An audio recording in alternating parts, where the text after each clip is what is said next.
Iran has really entered a sort of a war phase. We've seen them make preparations and adjustments, as you're saying, that were similar to the 1980s when they were in an 8-year war with Iraq. And what they've signaled both publicly and privately is that they are ready and they're willing to hit back again, like June, potentially even harder.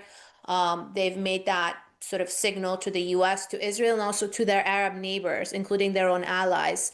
And that's why we've also seen some of these neighbors really trying to put pressure on the White House to, avoid a military confrontation. We've seen the Saudis, Qataris, Omanis, Iraqi, Turks. These are all immediate neighbors who would be impacted by a potential war. Now, Iran are ready to make a deal after the US increased their military presence in the region. That is according to President Trump. Anti-government protests have left over 5,000 people dead, 40,000 arrested, as the regime continues to crack down on those demonstrating. Let's speak to the American-Iranian journalist and host of the Iran podcast, Negar Mortazavi. Negar, a warm welcome to you. Thank you for being with us. I wonder what you are hearing that is going on in Iran. This is what Donald Trump says, that they're ready for a deal, but I think we may take that with a pinch of salt. I don't know how you feel about that. I don't know about a deal. I mean, there are no real negotiations going on yet, but what I can tell is that both sides have shown interest in a path of diplomacy as opposed to conflict and military action. But the problem is a real mismatch between the two sides and what each sees as acceptable as far as a deal. The Iranians negotiated when the US sort of demand was no nuclear weapons.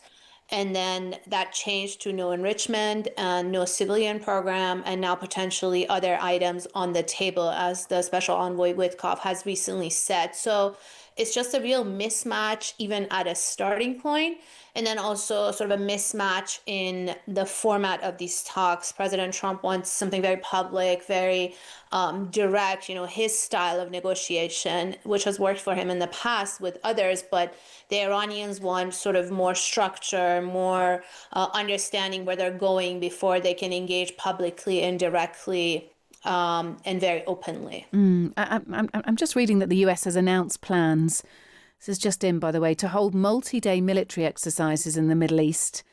This is what Donald Trump has called an armada, led by the USS Abraham Lincoln to the region as part of their tense standoff with Iran. The display of US air power announced as the White House suggested it could launch new strikes on Iran. Of course, there is the government's crackdown there on the pro-democracy protesters.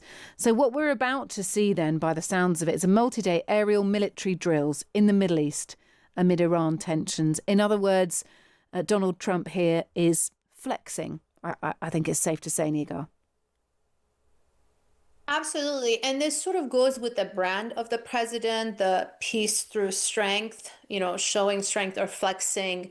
And then eventually, what I think he's shown consistently as far as a pattern is that he's not interested in a long-term war.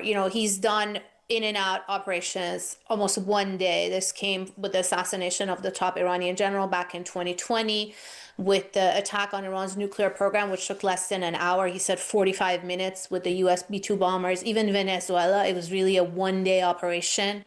We'll have to see what comes after that. But the real actual operation, he just has that kind of interest in a show of strength or flexing, as you say, in operations that are quick, because there's also no appetite for a long form war here in the US that essentially would have a very huge political cost if the US gets bogged down in another long-term endless war, especially in the Middle East, in a year with upcoming elections.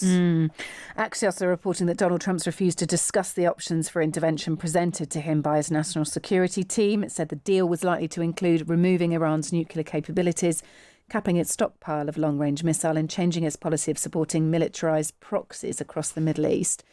We've also heard from the Israeli Prime Minister Benjamin Netanyahu this evening.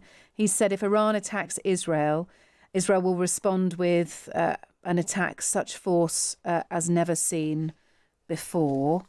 Iran, meanwhile, does appear to be making some moves to mitigate for any conflict with the US.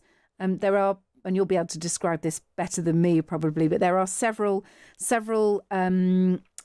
steps of power, aren't there? Rungs of power on the ladder in Iran. At the top, of course, is its supreme leader. But some of those lower rungs are to get additional powers, emergency powers, aren't they, delegated to them in case some of the top of the regime is eliminated.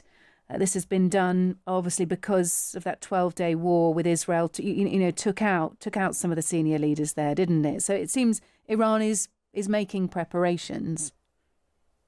Absolutely. So the so-called 12-day war in June, we saw the top brass, very senior officials essentially being assassinated as part of that war, of that operation, and immediately replaced with those deputies or those below them. And since then, Iran has really entered a sort of a war phase. We've seen them make preparations and adjustments, as you're saying, that were similar to the 1980s when they were in an 8-year war with Iraq. And what they've signaled both publicly and privately is that they are ready and they're willing to hit back again, like June, potentially even harder. They've made that sort of signal to the US, to Israel, and also to their Arab neighbors, including their own allies.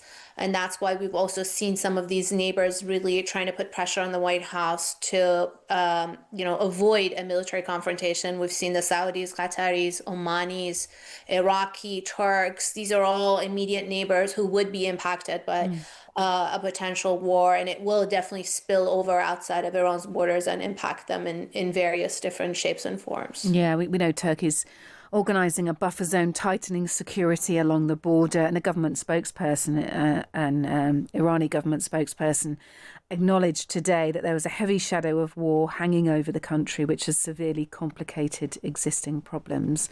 Look, Negar Mortazavi, thank you for being with us. Always appreciate it. American-Iranian journalist and host of the Iran podcast.